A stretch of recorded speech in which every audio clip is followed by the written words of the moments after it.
예, 오늘 본문 우리 고린도전서 6장 우리 1절부터 8절 말씀을 중심으로 그 신자들의 법정 소송 문제, 신자들의 법정 소송 문제 가능한가? 신자들은 법정에 소송하면 안 되는가? 이 문제를 우리 주님께서 우리에게 무엇이라고 말씀하시는지, 또 오늘날 이것을 어떻게 적용해야 될지 함께 은혜를 나누는 시간이 되길 원합니다. 한 20년, 또 25년 전부터 확연하게 달라진 것이 있습니다. 그게 뭔가 하면, 교회법이 세상법보다 우선입니다. 그래서 교회의 정관이 어떻게 됐는지, 또 교회에서 내규가 어떻게 됐는지 그 자료를 제시하면 그것이 1순위였습니다. 이제 그만큼 교회법이 상위법이었는데요.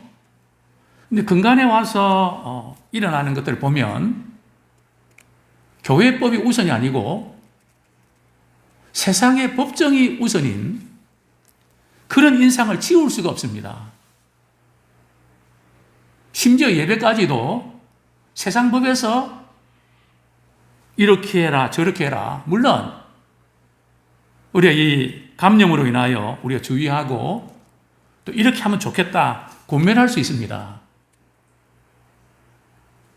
근데 왜 이런 일이 발생했을까요? 오늘 한국 교회가 왜 이렇게 약해졌을까요? 그 배후에는 교회 내부에 문제가 생기면 그것을 교회 내에서 해결하지 않고 언론 플레이로 나간다는 겁니다. 언론 플레이가 안 되면 그 다음에는 세상 법정으로 나가는 겁니다. 캐톨릭은 그렇게 하진 않습니다. 있는 것도 이렇게 내부적으로 숨기고, 근데 기독교는, 개신교는 특별히 너무 그것이 비일비재하게 일어나므로 인해서 한국 교회의 위상이 떨어지고 마는 안타까운 현실을 우리가 맞고 있습니다. 먼저 제가 도전해 드리고 싶은 것은, 성경은 신자들의 문제에 대해서 법정 소송이 가능하다고 말씀하고 있을까요? 신자들은 어떤 경우에도 법정 소송을 하면 안 되는 걸까요? 어떻습니까? 할 수도 있습니까? 하면 안 되는 겁니까? 오늘 본문은 전체 분위기가 어떤 것 같습니까? 세상 법정에 나가서 소송하는 것을 권면하고 있나요? 책망하고 있나요? 오늘 본문은 분명히 책망하고 있습니다. 그래서 오늘 본문을 가지고 어떤 분들은 어떤 경우에도 교회 문제를 가지고 세상 법정에 소송하는 것은 이건 안 되는 일이다, 이렇게 주장하는 분들이 있습니다. 물론 일리가 있죠. 지금 오늘 본문은 사도 바울이 고린도 교회를 향해서 주시는 메시지인데요. 그러면 바울은 소송 문제에 관계가 없었나요? 물론 바울은 유대인들이 바울을 고소했습니다.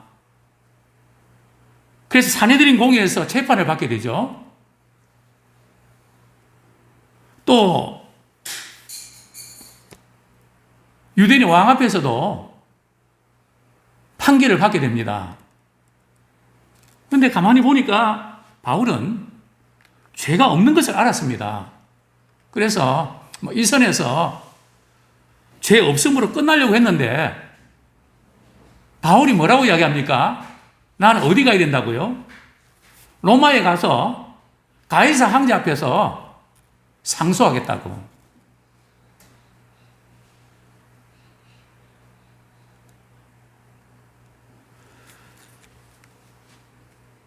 이 말씀 속에서 우리가 알 수 있는 것은 우리 신자라 할지라도 때로는 법적으로 보호를 받아야 될 그 부분에서 법정 소송이 때로는 가능합니다.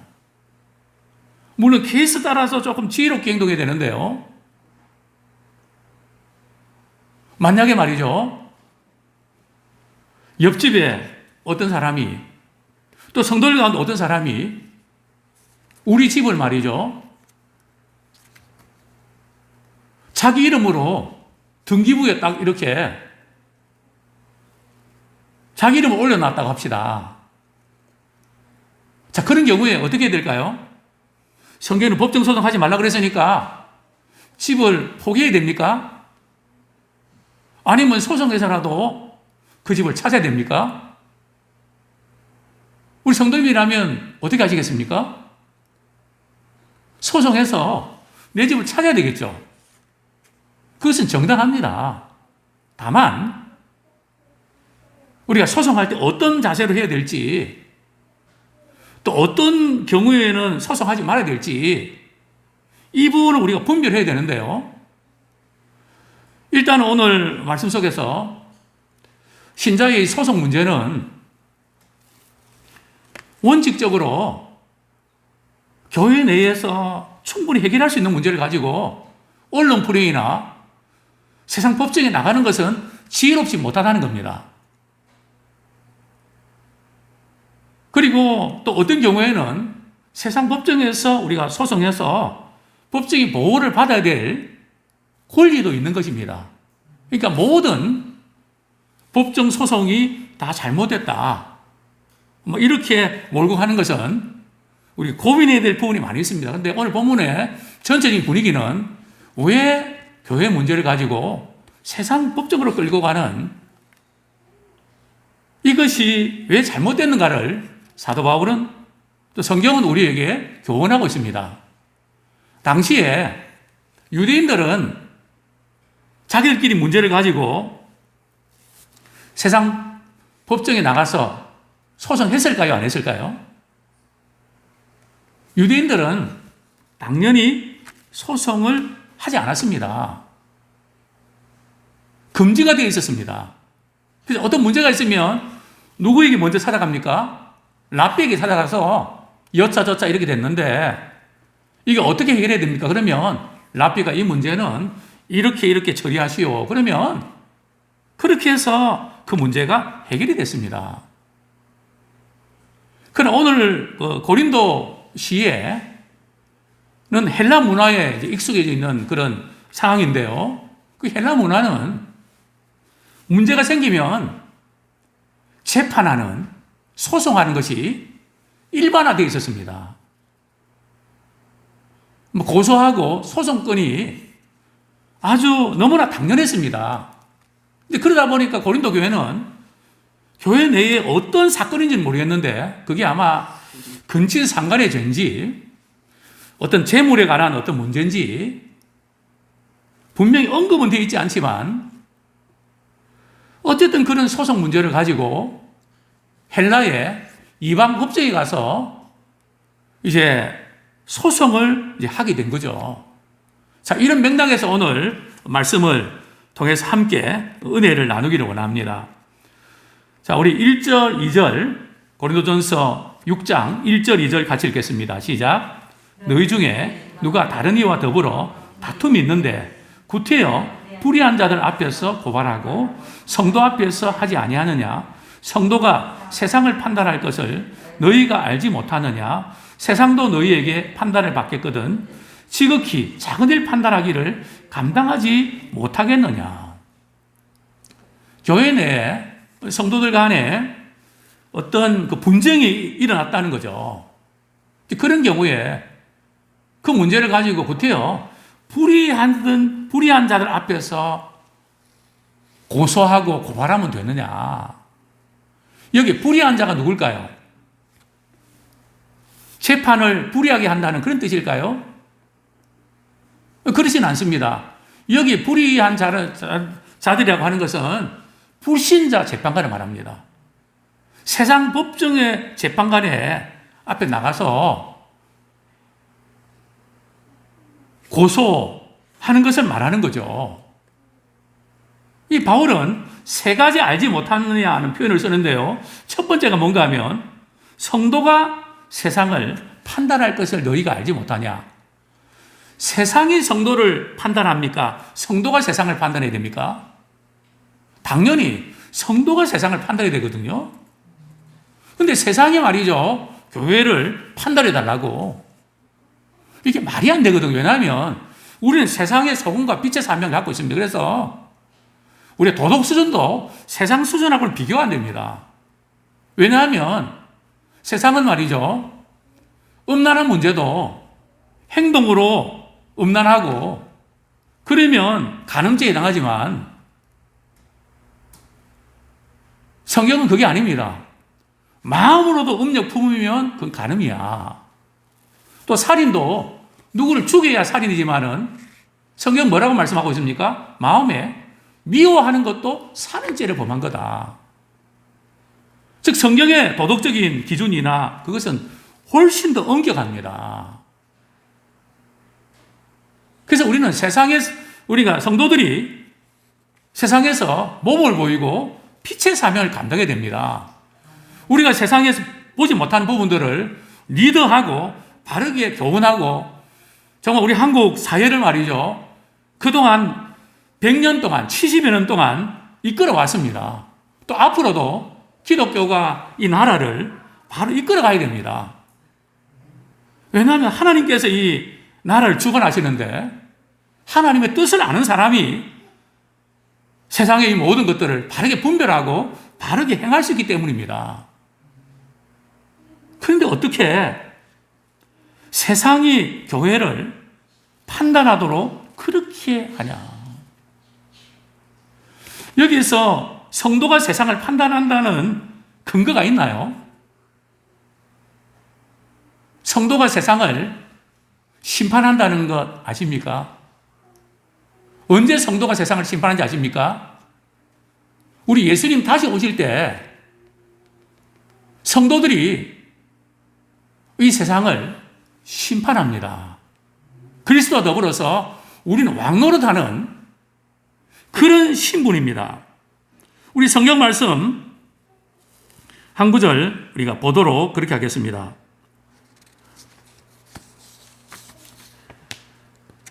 요한계시록 우리 20장 4절, 요한계시록 20장 4절.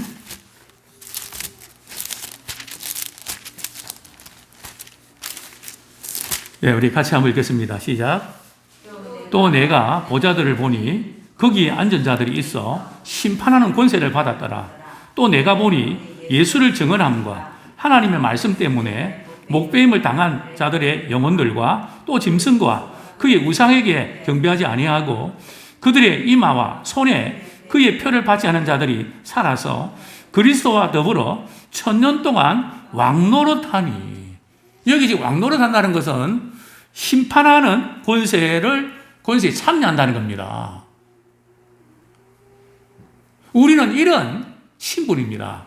또 성경 말씀 한 구절 더 보겠습니다. 디모데후서 2장 11절, 우리 앞쪽입니다. 디모데후서 2장 11절. 같이 한번 읽겠습니다. 시작. 미쁘다 이 말이요 우리가 주와 함께 죽었으면 또한 주와 함께 살 것이요 참으면 주와 또한 함께 왕노릇할 것이요 우리가 주를 부인하면 주도 우리를 부인할 것이라. 참으면 또한 함께 무슨 노릇 한다고요? 왕노릇하는 그런 위치에 있습니다. 그러니까 신자가 세상을 심판하는 그런 위치에 있는데 어떻게 영적으로 무지한 그런 사람들에게 교회 안에 일어난 그 문제들을 판단하도록 맡긴다는 것이 말이 되냐? 근데 오늘 본문에 보면 고린도서 6장 2절에 보면 이 소송건이 어떤 성격의 그 소송건인지를 짐작할 수 있습니다. 고린도전서 6장 2절에 보면 하반절에 보면 지극히 작은 일 판단하기를 감당하지 못하겠느냐. 그러니까 지금 이 소송건이 굉장히 심각하고 뭐 이런 어렵고 복잡한 그런 건이 아니라 아마 어떤 욕심, 또 어떤 이권, 또 자존심, 감정 싸움, 뭐 이런 소송이 아니겠나. 이게 지극히 작은 일, 그 문제를 판단하지 못해서 세상 법적으로 끌고 간다는 게 그게 말이 되냐. 자, 그 다음에 3절 우리 한번 같이 읽겠습니다. 두 번째 알지 못하냐는 건데요. 시작.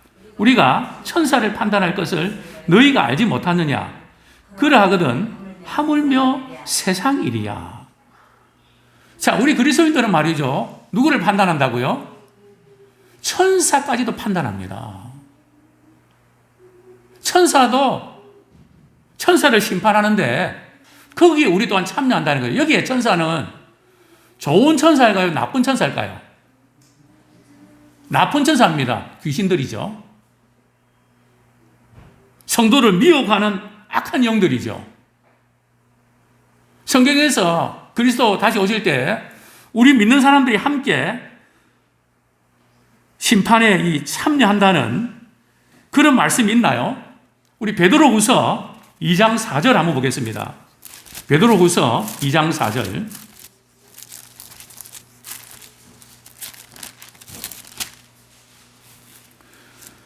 예, 신약 성경 385조. 베드로후서 2장 4절. 같이 읽겠습니다. 시작. 하나님이 범죄한 천사들을 용서하지 아니하시고 지옥에 던져 어두운 구덩이에 두어 심판 때까지 지키게 하셨으며. 그죠? 여기 보는 악한 영들, 귀신들을 가리키죠. 마귀. 그 천사들을 심판하는 그런 천사들까지도 우리가 판단하는, 거기에 우리가 참여하는 사람이 바로 예수님 다시 오실 때에 부활한 성도들을 가리킵니다. 그런데 하물며 이 세상 사람들 하나님 알지도 못하고 세상적인 재판의 기준은 인본주의입니다. 성경적인 심판의 기준은 하나님 중심입니다. 차원이 다르다는 거죠. 근데 어떻게 세상적인 그런 기준에 맞추어서 판단을 받으려고 하느냐. 그런 의미입니다. 자, 그 다음에 우리 4절, 5절 같이 읽겠습니다. 고린도전서 6장 4절, 5절. 시작. 그런즉 너희가 세상 사건이 있을 때에 교회에서 경외음을 받는 자들을 세우느냐? 내가 너희를 부끄럽게 하여 이 말을 하노니 너희 가운데 그 형제간의 일을 판단할 만한 지혜 있는 자가 이같이 하나도 없느냐? 계속해서 교회의 그런 사건을 가지고 세상 법정에 나가서 재판을 받는 그것이 얼마나 부끄러운 줄 아냐. 그게 말이 되느냐. 너희들 가운데 이 문제를 가지고, 교회 문제를 가지고 어떻게 처리해야 될지 그것을 판단할 만한 사람이 그렇게 한 사람도 없냐. 자, 교회 문제가 생기면 풀어가는 몇 가지 지혜가 있죠. 첫 번째 어떻게 합니까? 그 문제를 아무래도 아무개 성도가 문제가 있다 그러면 그것을 본 사람이 찾아가서 이렇게 하는 것은 하나님이 기뻐하지 않는 일입니다. 그런데 그걸 잘 받아들여서 고치면 끝나거든요. 그런데 당신이나 신앙생활 잘해라고. 왜 내 문제에 대해서 당신이 간섭하냐고. 말을 안 듣습니다. 그럼 성경에는 뭐라고 이야기하고 있습니까? 다른 사람을 이렇게 같이 데리고 가서 말이죠. 그 문제에 대해서 아무래도 그렇게 하는 것은 아닙니다. 그런데도 말 안 듣는단 말이죠. 그러면 어떻게 하라고요? 그러면 교회에다가 말하라는 거죠. 근데 교회에서 이렇게 주의를 주고 충고했는데 안 받아들입니다. 그러면 어떻게 하라 그랬습니까? 우리 마태복음 18장이죠. 잠깐 보겠습니다.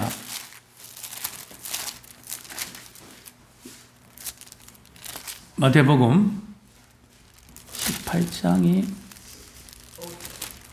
18장 15절 같이 한번 읽겠습니다. 15절부터 우리 같이 읽도록 하죠. 15절 17절까지 시작. 내 형제가 죄를 범하거든 가서 너와 그 사람과만 상대하여 공고하라. 만일 들으면 내가 내 형제를 얻은 것이요 만일 듣지 않거든 한두 사람을 데리고 가서 두세 증인의 입으로 말마다 확정하게 하라. 만일 그들의 말도 듣지 않거든 교회의 말하고 교회의 말도 듣지 않거든 이방인과 세리와 같이 여기라. 이게 이제 성경적으로 교회 안에 어떤 범법 행위가 드러날 때에 그것을 권면하는 방법입니다. 자, 그런데 교회 안에서도 문제가 해결이 안 되면 어떻게 되죠? 우리 같은 경우는 노예다가 말이죠. 이제 고소장을 넣을 수 있습니다. 노예도 재판을 하거든요. 우리 교회 이런 문제로 교회에서 이렇게 해결하려고 했는데 이게 해결이 안 돼서 부득이 상부기관인 노예다가 이 문제를 제기합니다. 그런데 이 노예도 말이죠. 이것을 정치적으로 바로 지도하지 아니하면 그 다음에는 제30 어디가 있습니까? 총회가 있습니다. 총회에다가 그 부분을 이렇게 상소할 수 있다는 거죠. 그래서 우리가 교회, 노예, 총회에서 신앙을 가진 분들이 그 부분을 정말 하나님 기뻐하시는 일이 뭔지 그렇게 해서 차세적으로 해결하라는 거죠. 근데 그런 것은 거치지 않고 그냥 다이렉트로 언론 불이하고 바로 세상법적으로 가게 되면 어떤 일이 벌어질까요? 자, 그 다음에 우리 6절부터 8절까지 같이 읽겠습니다. 시작. 형제가 형제와 더불어 고발할 뿐더러 믿지 않은 자들 앞에서 하느냐. 너희가 피차 고발함으로 너희 가운데 이미 뚜렷한 허물이 있나니 차라리 불의를 당하는 것이 낫지 아니하며 차라리 속는 것이 낫지 아니하냐. 너희는 불의를 행하고 속이는구나. 그는 너희 형제로다. 당시에 헬라 법정의 재판은 오늘날처럼 이렇게 원고 피고 해서 이렇게 소송 번호해서 법정에서 이루어지는 게 아니라 이렇게 소송거리 생기면 공개적으로 말이죠. 재판을 했습니다. 그러니까 이 사람 저 사람 말이죠. 이 재판이 구경거리였습니다. 믿지 않는 사람들도 그 재판에 참여해서 신자들끼리 서로 싸우고 다투고 누가 옳다 그럴 때에 교회의 위상이 추락하고 결국 하나님의 영광을 가리운다는 거죠.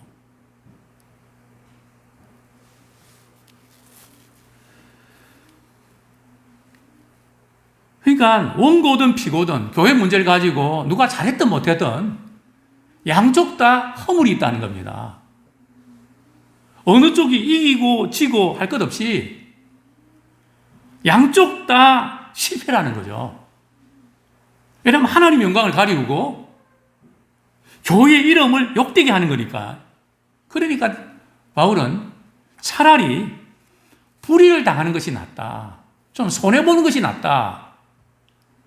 또 물질적인 어려움을 당하는 것이 낫지 않냐. 차라리 속는 게 낫지 않냐. 그렇게 중요한 문제도 아닌데 그것 때문에 믿는 사람들끼리 참 이 교회에 하나님의 이름이 걸려있는데 욕되게 하고 그것은 아니다. 이 부분을 이렇게 지적을 하고 있는 것입니다. 그 욕심 때문에. 그래서 이 성도들 간에 물론 불가피하게 우리가 재판을 해야 될 경우가 있어요. 왜냐하면 상대가 먼저 소송을 하면 그건 당연히 거기에 대해서 반응할 수밖에 없거든요. 그것은 당연한 겁니다. 그래서 그런 케이스들은 다양하게 있는데 어떤 인간의 욕심이라든지 자존심이라든지 감정 싸움, 그거 해결하지 못하고 그렇게 가면 세상 사람들이 볼 때에 교회에 세상과 똑같구나. 뭐 말만 사랑이지 저렇게 미워가 다투는 거 보니까 하나님 안 계신다. 그렇게 생각하지 않겠냐는 거죠. 또 뿐만 아니라 우리 믿음의 사람들은 그리스도를 머리로 해서 우리는 지체 의식이 있거든요. 같이 이렇게 아파하고 같이 기뻐야 되는데 그 지체 의식에 손상이 이제 가는 거죠. 그렇기 때문에 무엇이 옳고 그른가 중요한 것이 아니라 항상 성경은 덕을 세우는 것을 중요하게 봅니다. 누가 이겼느냐, 누가 지느냐는 문제가 아니라 어떻게 하면 하나님의 영광을 위해서 또 우리는 크게 보셔야 됩니다. 교회의 목적은 뭡니까? 우리를 통해서 믿지 않는 사람을 구원하는 그 일에 우리는 초점 맞춰야 됩니다. 이런 점에서 우리 한국 교회가 다시 한번 우리가 돌아보고 참 이 코로나로 인해서 여러 가지 교회가 많은 어려움들을 겪고 있는데요. 그동안 우리의 부족함들을 우리가 한번 돌아보면서 이제 우리가 교회의 본질로 돌아가고 하나님의 영광을 우리가 구하는 지혜로운 자 되기 원합니다. 정말 우리 이 부분에서 우리가 바로 해서 참아 교회는 하나님 계시는구나. 저는 그런 이야기를 듣고 싶습니다. 이전에 그런 말씀 드린 적이 있습니다. 교회 건축, 리모델링 하는 어떤 분이 너무 적은 금액에 견적을 냈습니다. 제가 물었습니다. 그 정도 견적이면 남는 게 별로 없을 텐데요. 그랬더니 그분이, 목사님, 저 위에 계신 분이 화를 내시면 손해입니다. 신자보다 낫더라고요. 저 위에 계신 분을 의식하면서 저는 겁이 납니다. 하나님의 눈을 의식하면서 저는 저 욕심대로 못합니다. 제가 손해보더라도 그분이 도와주셔야 됩니다. 참 우리가 믿음의 사람으로 주님의 눈을 의식하면서 정말 교회다운 교회의 모습을 우리가 반드시 회복하는 그런 우리가 되기를 소원합니다.